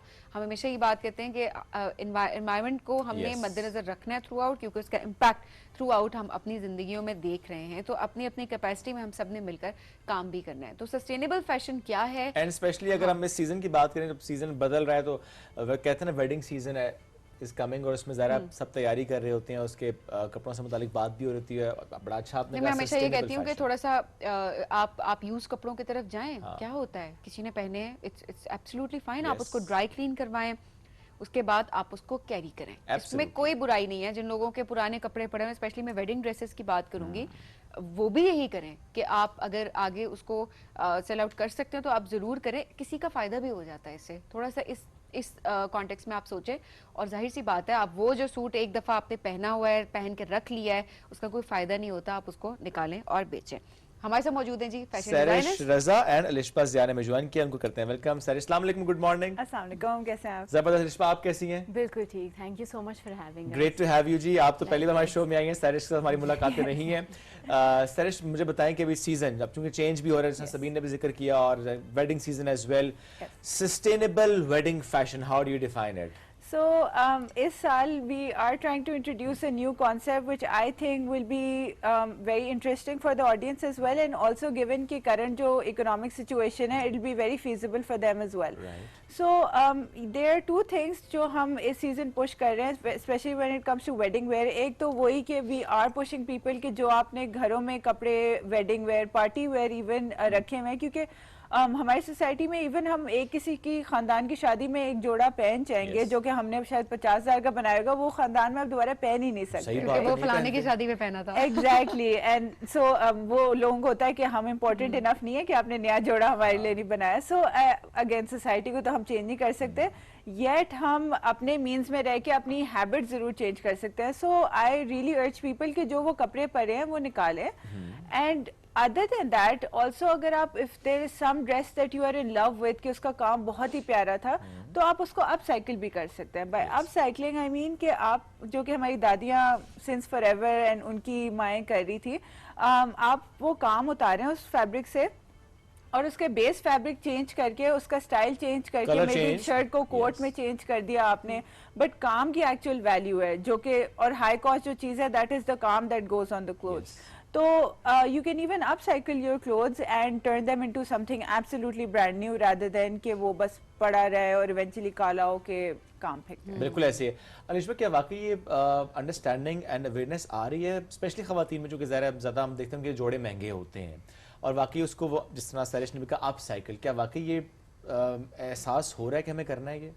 So yes, of course, because अब with changing times expensive बहुत ज़्यादा हो गया है, और स्पेशली शादी अगर आपके घर की है या आपकी अपनी है तो बहुत सारे ऐसे एक्सपेंसेस होते हैं जो निगेट नहीं किए जा सकते। So people are looking at options rental में या शेयरिंग में या अपसाइकलिंग में कि वो अपने पुराने जोड़ों को नई लुक किस तरह से दे सकते हैं, डिफरेंटली एक्सेसराइज कर लें या may be mix and match कर लें। सो आई थिंक ये वाला जो कॉन्सेप्ट है, it is more than a necessity, it is like more than a luxury, it is a need of time. Absolutely. And people are actually looking at ways. So बहुत ज़्यादा मतलब तरीके हैं इस चीज़ को लेकर चलने के, even if you can accessorize it in different style, और maybe अगर आपके पास एक बहुत long gown है तो आप उसको कटिंग करा के छोटा you can turn it into other things। अगर आपके पास एक चोली है तो आप उसके साथ एक साड़ी पेयर अप कर लें। सो तरीके बहुत ज़्यादा हैं और ख़वातीन आर वेरी वेल अवेयर। अब तो इतने ज़्यादा इंस्पिरेशंस भी आ गई हैं जो कि वो लेकर उस स्टाइल को आइडियाज़ भी उनके सामने आ जाते हैं, पॉप अप करते हैं, इंस्टाग्राम पे भी आ जाते हैं, सोशल मीडिया नज़र भी आ जाते हैं। एंड मज़े की बात ये है कि अब पुराने ट्रेंड्स आर कमिंग बैक। जिस तरह फर्शी शलवार का ट्रेंड था वो अभी एक बहुत हिट हो गया, but that was a trend which our mothers and our खालाज हैव ऑलरेडी वर्न, और उन्होंने बहुत उसको स्टाइल भी किया है। सो वो पुरानी चीज़ें अब वापस आ गई हैं, लोगों की एक्सेप्टेंस उस चीज़ की तरफ ज़्यादा बढ़ी है। और just to add to that also a living example, she just got married a couple of months ago, तो ऑन हर बारात she wore her mother's wedding dress. Wow, yes, so उसने उसी को थोड़ा ट्वीक करके हमें बताएं पूरा प्रोसेस। अम्मी का जोड़ा, एक तो कितने साल पुराना जोड़ा था वो, कैसे उन्होंने कितनी एहतियात से रखा हुआ था, और ये आइडिया कि अच्छा आपने वो जोड़ा पहनना है, और फिर वो समटाइम्स ये भी होता है ना कि आप डरते हैं अच्छा वो इन लॉज क्या कहेंगे, वो कहेंगे नहीं नया जोड़ा, तो पूरा प्रोसेस बताएं आपने कैसे इसको किया। यस, सो एक तो ये है कि पुराना काम अब का काम उसके कोई मैच है ही नहीं। सो वो काम एक तो बहुत खूबसूरत है। सेकेंडली सो मामा का जो जोड़ा था that was red, and over the years, so 30 years बाद of her wedding I got married. और रेड तो कभी आउट हुआ ही नहीं है। Yes, so her dress उसका काम बिल्कुल ठीक रहा, लेकिन उनका लाल जोड़ा turned into a shocking pink dress, which was very ideal for me to style it on my mehndi. तो उसके साथ मैंने एक अपनी पसंद की डिफरेंट कलर की चोली बनवा ली और वो मैंने स्टाइल किया, and like everyone loved it, क्योंकि अब उस तरह का काम होता भी नहीं है मार्केट में। So everyone was asking, and a lot of people who recognise, they were very happy as well, क्योंकि ये एक मेमोरी होती है, एक नॉस्टैल्जिक फील भी होती है। याद आ गया था कुछ को आ गया था उन्हें, तो ये तो उनको सबसे ज्यादा याद होता है कि 30 साल पुराना तो आपकी अम्मा को किस ड्रेस में लाया गया था उस घर में, वो कैसे भूल सकते ऐसे ही है, ऐसे है ना, ये तो- उनकी फैमिली को भूला था ना, मेरे फ्रेटर्नल साइड को भूला था, but the good part was कि एवरीबॉडी रियली अप्रिशिएटेड इट, अम्मी कितना खुश हुई थी आपको देख के, वो what was that emotional moment जब अम्मी ने आपको देखा फर्स्ट एंड तैयार होके आप उस जोड़े में आई?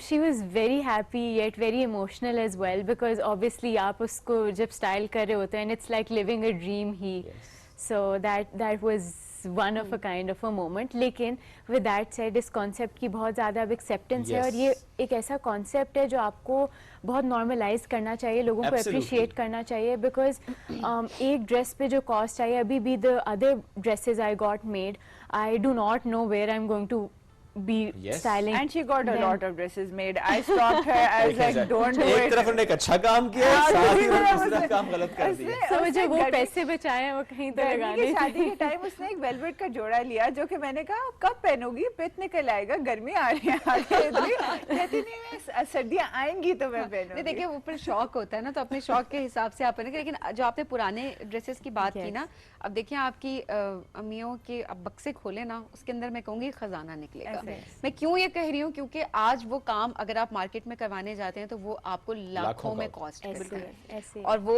उस टाइम पर तो जाहिर सी बात है, देखा जाए तो वो क्वालिटी ही उस तरीके से थी। अब वो हम वाकई नहीं देख रहे उस चीज़, तो अब भी निकालें जरा, वो बक्से खुलवाएं उनकी परमिशन के साथ, और थोड़ी मिन्नतें तरले कर लें उनके कि हमें कुछ दे दे उसमें से। अगर आपको नहीं भी पसंद, आप उसकी एम्ब्रॉयडरी ले सकते हैं, पैचेस ले सकते हैं, उनको आप डिफरेंट जो प्लेन कपड़े हैं आप उन पे लगा सकते हो। देखिए आपके कितने सारे पैसे जो हैं वो इस हिसाब से बच सकते हैं, और वो यूनिक पीस भी एक ऐसा बन जाएगा जो कि और किसी के पास नहीं होगा, जो कि एक और चीज खवातीन को बहुत चाहिए होती है, मेरी जैसी चीज किसी और ने ना पहनी हो, तो वो वाला भी आपका शौक पूरा हो जाएगा। And not just me, but she also wore her wedding dress, and she really like styled it differently on my own wedding. Okay. I worn my wedding dress on 5 different weddings of my friends, and उसमें मैं हमेशा कोई ना कोई दुपट्टा change कर देती हूँ, कभी लहंगा चोली वही रखती हूँ, लहंगा कोई और प्लेन पहन लेती हूँ, but I've worn it like 6 different times. चलिए पैसे पूरे कर रहे हैं।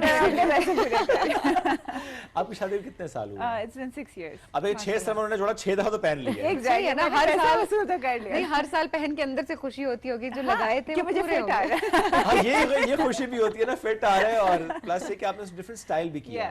कहीं ये कमेंट तो नहीं मिला, देखो जरा अपनी शादी का जोड़ा पहन लिया, दुल्हन से ज्यादा प्यारी लग रही है? नहीं नहीं, दुल्हन से ज्यादा प्यारा कोई नहीं लग सकता, वो glow. So she is very thoughtful in that regard. She didn't keep her wedding dress in a red color just because she knew कि उन्होंने बार-बार उसको रीस्टाइल करना है, क्योंकि मुझे पैसे वसूल करने होते हैं। नहीं, प्लस में ये भी होता है ना सैरिश कि आपने बड़ा अच्छा कहा कि नो मैटर व्हाट दुल्हन स्टैंड आउट करती है। नहीं, हमने नहीं देखा इस तरीके से। ऑनेस्टली सैरिश, आपके एक सेंस है जो आपने रखी है, एक बहुत अच्छी बात है कि आप इस हवाले से सोचती हैं, बट मैंने वाकई वेडिंग्स देखी हैं जिनमें कोई फर्क आपको नहीं दिख रहा होता, सवाए इसके कि दुल्हन के सर पे दुपट्टा है और जो साथ है उनके सर पे दुपट्टा नहीं video that we recently saw, उसमें 2 बहनें लाइक सो, दूल्हा बीच में था और 2 लड़कियां उसके इधर इधर थी, and both were wearing the same dress, same head scarf, तो हमें समझ नहीं आ रहा था कि वो दुल्हन कौन है बहन कौन है। सो अपेरेंटली एक बहन थी और एक दुल्हन। That is bad. ये एक्चुअली होता है यहाँ पे। तो आप देखिए, साथ साथ हम कह रहे हैं बार बार पहने, बट हम साथ साथ थोड़े से एजुकेट भी करने की कोशिश कर रहे हैं कि किसी से कंसल्ट कर लें स्टाइलिंग के लिए। That is well, and also देखिए, मैं अगर फॉर एग्जांपल अगर आप लाल जोड़ा भी पहन रहे हैं, आप अपना दुपट्टा प्लेन कर लें, तो आपका उसकी लुक ऑटोमेटिकली मेलोडान। अब मेकअप इतना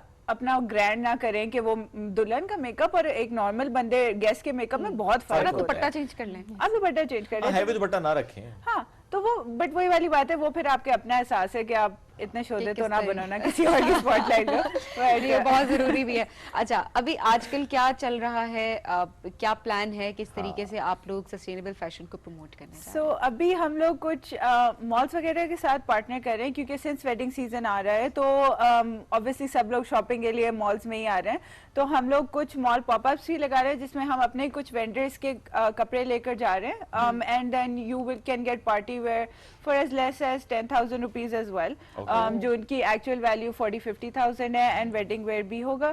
तो हमारी इस सीजन यही कोशिश है कि एक तो सर्दियां भी आ रही है, सर्दियों में हमारा काम बहुत बढ़ता है क्योंकि स्वेटर्स, जैकेट्स, इस तरह की चीजें बहुत ज्यादा जल्दी बिकती हैं और people want to recycle it मोर।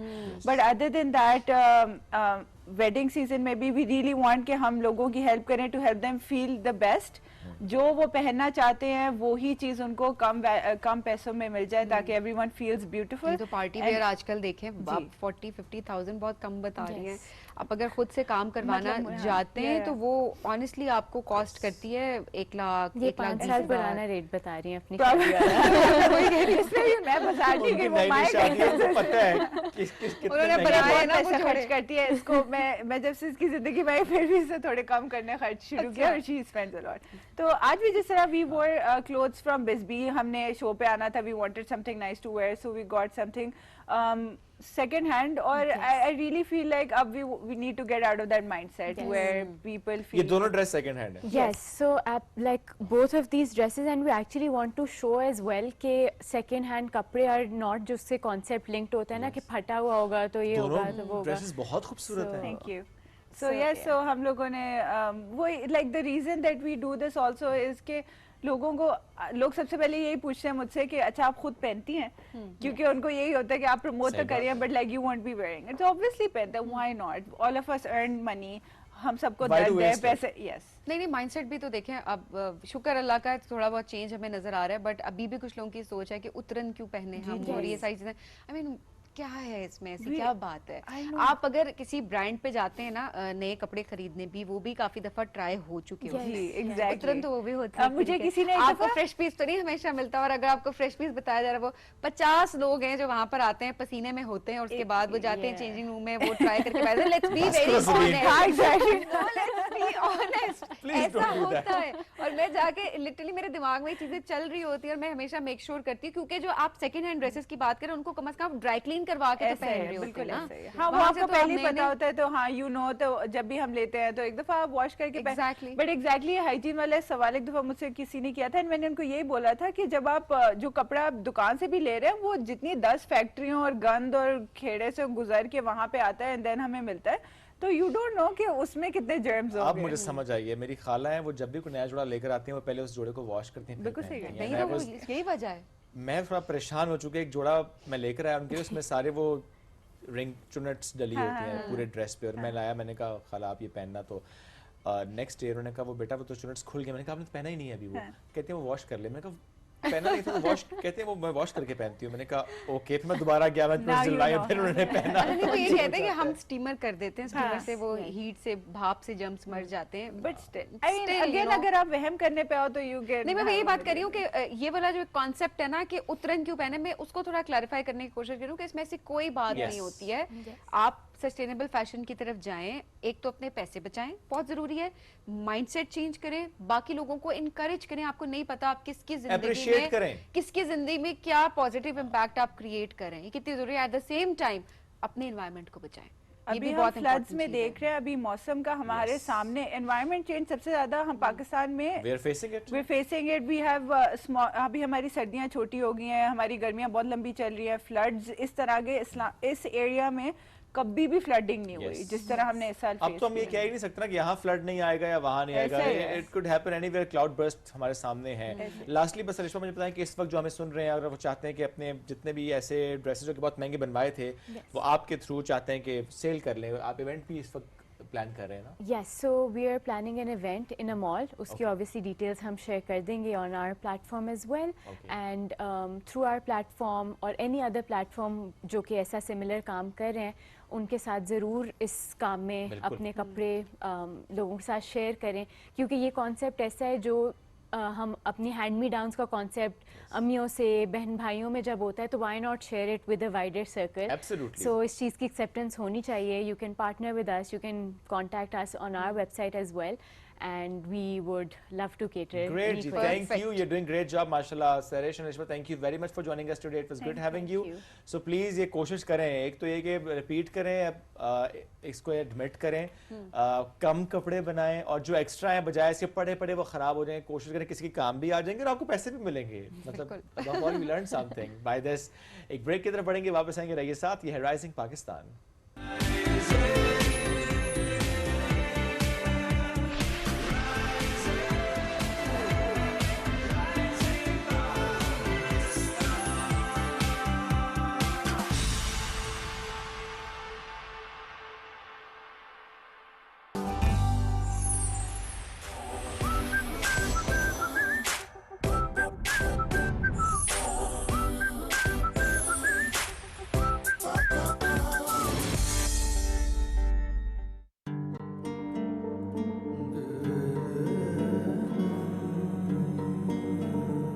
की शादी हो गई।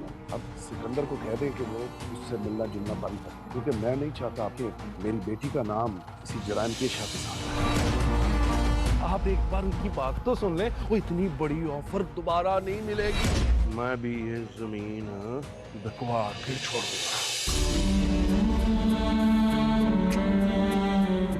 जब से उसको देखा है आंखों से हटे नहीं। 2 साल के बाद आज पता चला कि उसका नाम नैनिश है। सिफारिश और रिश्वत के बिना यहाँ पे कोई काम नहीं। जो कागज के टुकड़े किसी को इज्जत की रोजी नहीं दे सकते, नहीं चाहिए मुझे ये। मेरे ऑफिस में आ जाओ बेटा। आज जिस सीट पर मैं बैठी हूँ ना, कल को इस सीट पर अरीज नहीं बैठना है। तुम आज से ही अरीज की इस हैसियत को कबूल कर लो, वरना ये रिश्ता चल नहीं सकेगा। सॉरी आंटी, मुझे आपकी ऑफर कबूल नहीं। अगर किसी ने तेरी तरफ पहली आंख से देखा तो मेरी जिंदगी का एक ही मकसद होगा कि उसको इस दुनिया से उठा दूं।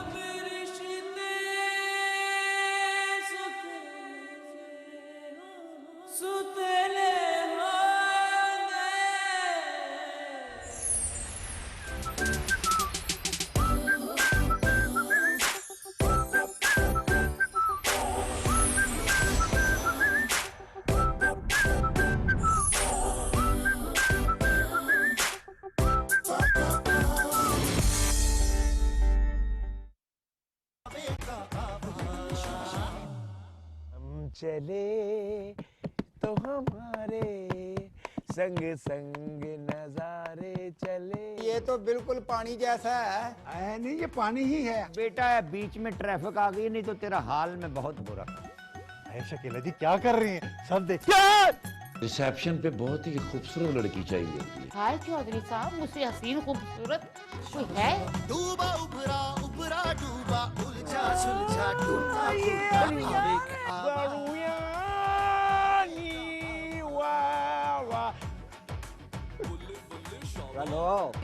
चलो आइए आइए आ जाओ। बेड़ा का छोटा है, जरा हाथ से जरा।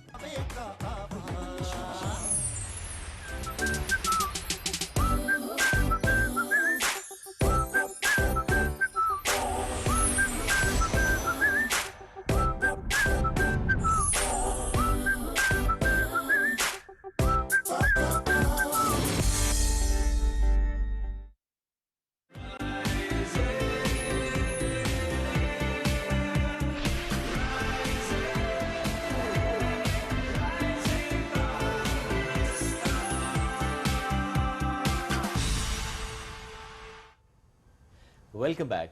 आपका चेहरा, आपके बाल, आपका हाल ये बताता है कि आपने अपना कितना रखा है ख्याल। नहीं, आपकी शक्ल बता रही होती है कि आपने कितना ख्याल रखा है। आपने पानी पिया नहीं पिया, आपकी डाइट कैसी जा रही है। ये अक्सर हम शक्ल देख के नहीं बता देते कि क्या हुआ हुआ है।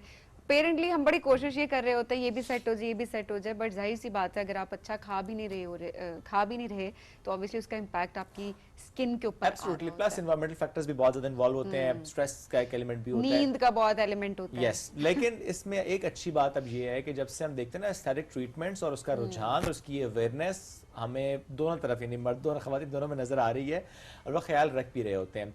कुछ चीज़ें ज़रा विद एज होती हैं, नजर आती हैं, रिंकल्स एंड एवरीथिंग, बट कुछ होता है जो आपको लगता है कि यार अभी तो एज भी इतनी नहीं है तो क्यों ऐसा हो रहा है। उसमें फिर आप कंसल्ट करते हैं, गाइडेंस लेते हैं, अगर रिक्वायर्ड तो आप प्रोसीजर्स भी करवा रहे होते हैं। प्रोसेस को भी रिवर्स करते हैं, ये भी एक अच्छी बात है। आप उसको थोड़ा सा स्लो कर देते हैं, ये भी अच्छी बात है। आई मीन जो करना चाहता है आप जो हम कहते हैं ना कि एज ग्रेसफुली, अब वो ये कॉन्सेप्ट हर एक के लिए बहुत डिफरेंट है।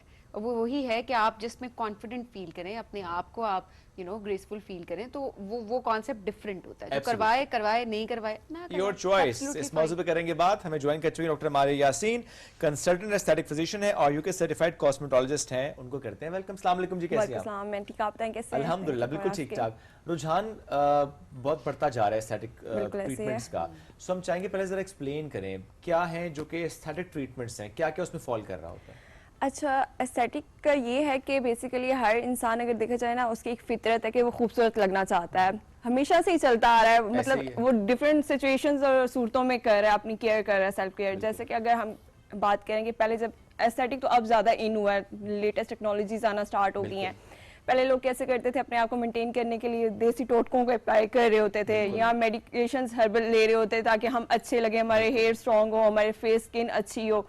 अब आके क्या साइंस ने तरक्की की है, तो हमारे पास मशीनी इतनी टेक्नोलॉजी लेटेस्ट आ गई है कि हम उसको एज अ यूज करें एस्थेटिक्स में। क्विक करते हैं, तो ट्रीटमेंट क्विक करते हैं, क्योंकि जिनको क्विक रिस्पांस चाहिए या जल्दी अपने रिजल्ट चाहिए, तो इसलिए फिर वो इस चीज में आ रहे हैं। अब एस्थेटिक्स में क्या है कि हमारी डिफरेंट, हम एंटी एजिंग को कंट्रोल कर रहे हैं, लेजर टेक्नोलॉजीज आ गई हैं, स्किन रीसर्फेसिंग कर रहे हैं, डिफरेंट ट्रीटमेंट्स हैं जो कि आपको हेल्दी कर रहे हैं, आपकी स्किन को अच्छा बना रहे हैं, आपकी सेहत उससे अच्छी हो रही है, हेल्दी हो रही है। And you're feeling good, you're feeling confident। Sabeen ने कहा ना, if that makes you feel good and confident, तो उससे अच्छी क्या बात है। हाँ, और ये भी नहीं होना चाहिए कि अब वो शुक्र है नहीं, अभी भी खैर वैसे रुझान इस तरह की है कि ऐसी फार्मूला क्रीम्स का इस्तेमाल किया जा रहा होता है बैकवर्ड एरियाज में। तो अभी तक कंसेप्ट है, वही बात है, अक्सर हमारे पास लोग आते हैं तो बिल्कुल हाइपर पिगमेंटेशन जिसको हम कहते हैं, मेलास्मा मतलब केसेस आते हैं, तो यही कहते हैं कि मैम हमने शादी थी, क्विक रिस्पांस के लिए फार्मूला क्रीम्स यूज करें, अब उसमें स्टेरॉइड्स इतनी ज्यादा होती है मर्क्यूरी कि वो आपकी स्किन को डैमेज वक्ती वो आपको दे देता है results within 1 week, but वो रिएक्शन भी कर जाता है। रिएक्शन वो फिर जाहिर सी बात है, आपकी जब एक सन रेज आपको पड़ती है, आपने इतनी अपनी सेंसिटिव कर ली होती है स्किन, तो वो डैमेज कर देती है, वर्स आपको देती है कंडीशन, तो वो फिर उसको डॉक्टर्स के लिए भी चैलेंजिंग हो जाता है रिपेयर ठीक करना। अच्छा डॉक्टर साहब, ये भी बताइएगा कि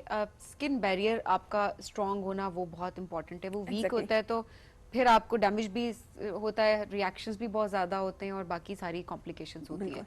स्किन बैरियर को किस तरह से स्ट्रांग किया जाए? देखिए, हमें तो ये चाहिए ना, अपनी रूटीन ऐसी बना ले कि एक सन ब्लॉक, अच्छा सा मेडिकेटेड सन ब्लॉक हमें मस्ट अप्लाई करना चाहिए। अगर हमारी स्किन अच्छी भी है, अगर हमें अपने आप को ठीक रखनी है स्किन को, तो हमें हर टाइम अपना सन ब्लॉक मस्ट अप्लाई करना चाहिए। मॉइस्चराइजर, जिससे हमारी स्किन को हाइड्रेशन नीड होती है, जैसे हमारी बॉडी को फूड नीड है, इसी तरह हमारी स्किन को एक अच्छा सा मॉइस्चराइजर हाइड्रेशन की नीड होती है। तो अगर हम यही अपनी रूटीन में चीजें 2 फॉलो कर लें, तो हम अपनी स्किन को डैमेज होने से बचा सकते हैं। ये तो इतना मुश्किल नहीं है, सिर्फ sunscreen, sun block and moisturiser. और ये आपको भी पता है, इतना अगर एक्सपेंसिव अगर ट्रीटमेंट्स आप कहते हैं, बाद में आप एक स्किन को डैमेज कर फिर जाते हैं, तो बेहतर है कि एक अच्छा सा मेडिकेटेड सन ब्लॉक और मॉइस्चराइजर यूज करें रूटीन, ताकि आपकी स्किन भी हेल्दी रहे और आपको फिर आना भी ना पड़े। अच्छा, अप्लाई करने का तरीका भी थोड़ा सा ये बताएं कि पहले आप सन ब्लॉक अप्लाई करते हैं, उसके ऊपर मॉइस्चराइजर यूज करें, मॉइस्चराइजर अप्लाई करके उसके ऊपर सन ब्लॉक इस्तेमाल। अच्छा, एक क्वेश्चन आपने बड़ा अच्छा किया कि हमें सन ब्लॉक मतलब ना कि कैसे अप्लाई और क्या। अच्छा, हमारा एक कंसेप्ट है, माइंड ना सबका बना हुआ है कि हम सन ब्लॉक तब ही यूज करते हैं जब हमने बाहर जाना होता है, लाइक धूप के टाइम। नहीं, हमें सन ब्लॉक अपना हर टाइम यूज करना चाहिए फॉर स्किन। देखें, हम फोन यूज कर रहे होते हैं, उसमें से भी यूवी रेस नहीं कर रही होती है, टीवी के सामने बैठे हैं देख रहे हैं, उसमें से भी रेस आ रही होती है, तो हमें चाहिए कि हमें ऑन ऑफ बेस पे अपना सन ब्लॉक अप्लाई करते रहना चाहिए। और सन ब्लॉक अप्लाई करके आफ्टर 10 to 15 मिनट्स हमें ऊपर मॉइस्चराइजिंग कर देनी चाहिए। बच्चों को भी करना चाहिए सनस्क्रीन? बिल्कुल, अब तो इतने ज्यादा बेबीज के लिए डिफरेंट मतलब मेडिकेटेड सन ब्लॉक्स आ गए हैं, SPF उसमें है, मॉइस्चराइजर्स हैं जो कि आपके बिल्कुल बेबी स्किन अच्छी करता है, उसके लिए भी यूज करें। आई थिंक वो स्किन बैरियर की जो हम बात करें, वो इसी एज से ही तो चीजें शुरू होती हैं, सन डैमेज। और असल में हम क्या करते हैं, हम कहते हैं जब 30-40s में डैमेज हो जाता है, नहीं अब हम अपने ऊपर ख्याल करें। अब देखें, बेहतर ये कि आप आफ्टर 20s में ही अपनी केयर, सेल्फ केयर स्टार्ट कर दें, ताकि आप उस एज में पहुंच ही ना पाए। अब हम क्या करें डॉक्टर? हमें तो किसी ने नहीं बताया था सन ब्लॉक। हमें हमारे वक्त में आप नहीं थे, लेकिन हमें नहीं बताया किसी ने। अब ये नहीं, वही मैंने आपको बात की, टोटके तो पहले से ही चलते आ रहे हैं, लेकिन अब ये टेक्नोलॉजीज एडवांस में आ गई, इनको हमने नाम दे दिए। जब हम छोटे थे सन ब्लॉक का चक्कर ही कोई नहीं था। अब देखिए ना, जिस भी एस्थेटिक फिजिशियन से बात करें, कहते हैं नहीं, sun block is a must thing. इसके बगैर आपने घर से बाहर नहीं निकलना, किचन में नहीं जाना, आपने कुछ करना ही नहीं। अच्छी बात है ना, अवेयरनेस काफी ज्यादा लोगों को भी समझ आने लगी। अच्छा, वक्त हमारे मुख्तसर हमारे पास है, तो हम चाहेंगे कि जरा एस्थेटिक प्रोसीजर्स की भी बात करें हम। अच्छा, अब ऐसे में कार्बन लेजर का बहुत ज्यादा कॉन्सेप्ट स्टार्ट हुआ है, कार्बन पील बोलते हैं कुछ लोग, लेजर बोलते हैं, हॉलीवुड उसको फेशियल भी बोल रहे होते हैं। अच्छा, ये कितना फ्रीक्वेंटली करवाना चाहिए? Oily skin, combination skin and dry skin, तीनों के लिहाज से हमें गाइड कीजिएगा। अच्छा, बेसिकली कार्बन जो लेजर है, पील जिसको हम कहते हैं, ये आपकी टैनिंग के लिए एक प्रोसीजर किया जाता है। अगर आपको पिगमेंटेशन है, टैनिंग है या अनइवन स्किन है, और ये ऑयल को भी कंट्रोल कर रहा होता है, मतलब कि आपके ओपन पोर्स को मिनिमाइज करने में हेल्पफुल होता है, और ये तीनों स्किन टाइप के लिए बेस्ट है ट्रीटमेंट। करवाने के अगर रेशियो देखे जाए तो आपको एटलीस्ट 3 to 4 सेशंस इसके रिक्वायर्ड होता है, with the gap of 20 to 1 month में आप ले रहे होते हो। इसको ज्यादा भी हम नहीं लेते, मतलब कि 4 सेशंस के बाद ज्यादा नहीं, क्योंकि फिर वो एक स्किन टाइप आप लेजर ज्यादा भी जितने शॉर्ट्स देंगे तो आपके लिए हार्मफुल ही होगी आगे जाके। ज्यादा लेजर भी हार्मफुल हो सकता है? हो सकता है। देखिए, हर चीज के साइड इफेक्ट्स होते हैं। अगर हम कहना कि नहीं होते हैं, अगर आप उसकी लिमिट एक्सीड करते हो। साल में एक दफा करवाएं यानी सेशन पूरा 4 दफा करवाएं? साल में आप अगर लेजर की फॉर्म इन फॉर्म्स में देखें तो आपको 4 to 5 टाइम्स इस लेजर्स को ज्यादा नहीं यूज करना चाहिए, इतनी आपने लिमिट रखनी होती है। ठीक है। लेजर हेयर रिमूवर का आप यूज कर सकते हैं इस ठीक रेशो है। से ज्यादा, बट बाकी जो लेजर्स है फॉर स्किन टाइप्स के लिए उसको आपने करें। 4 तो to हम ये 5 कह सकते हैं फिर के 2 मंथ्स में एक बार अगर करवा हम इसको लेना सेट चाहिए, करें तो बिल्कुल। 2 मंथ्स में एक बार आप कार्बन लेजर ले लें, लें। इसके अलावा ज्यादा ज्यादा नहीं इस्तेमाल ना करें। बिल्कुल ऐसा। क्या तो इसमें- वाकई हीट लग रही होती है। हीट होती है। और क्या ये होता है कि अगर आप कार्बन पील करवा रहे हैं तो आप कोई और लेजर ट्रीटमेंट ना करवाएं? देखिए चीजें आप करवा सकते हैं लेकिन टाइम पीरियड वही बात आ जाती है। फ्रेम आपने सेट किया होता है कि अगर आपने एक कार्बन पील करवाया तो आपने ये नहीं कि आफ्टर 1 वीक आप दूसरा लेजर कोई करवा लें, ठीक है। आप उसमें टाइम गैप 1 मंथ का फ्रेम रखें, आप दूसरा प्रोसीजर ले लें, फिर उस टाइम गैप में दूसरा, इस तरह आप अपने अल्टरनेट पे प्रोसीजर कार्बन तो आप देखें हम लेटेस्ट टेक्नोलॉजी की बात करें, कार्बन के बाद तो लिटरली आपको 2 महीने तक वैसी ही जरूरत नहीं फील हो रही आ होती जाती है आपकी। हाँ वो शाइन शाइन बहुत आएगी। नहीं मैं तो फॉलो, बिकॉज हमारे तो काम है, मेकअप इतना ज्यादा होता है डेली हमारी। देखिए जो आप फोन की लाइट की बात करें, हमारी ये लाइट्स कितनी तेज होती है, हमारी स्किन बैरियर डैमेज होता है। वुमेन वर्किंग वुमेन से जा रही होती मेकअप रेगुलर बेसिस पे यूज कर रही होती, उनके लिए ये बेस्ट है कि आप कार्बन प्लस हाइड्रा करवाएं ताकि आपकी स्किन सेफ रहे। So hydra for dry skin and carbon for oily skin. Hydra मुझे तो कभी सूट नहीं किया, मुझे तो एक्नी प्रोन स्किन है। अच्छा ये भी एक मोस्टली लोगों का कंसेप्ट होता है कि वो कहते हैं कि आफ्टर हाइड्रा हमें एक्नी हो गई है, ठीक है।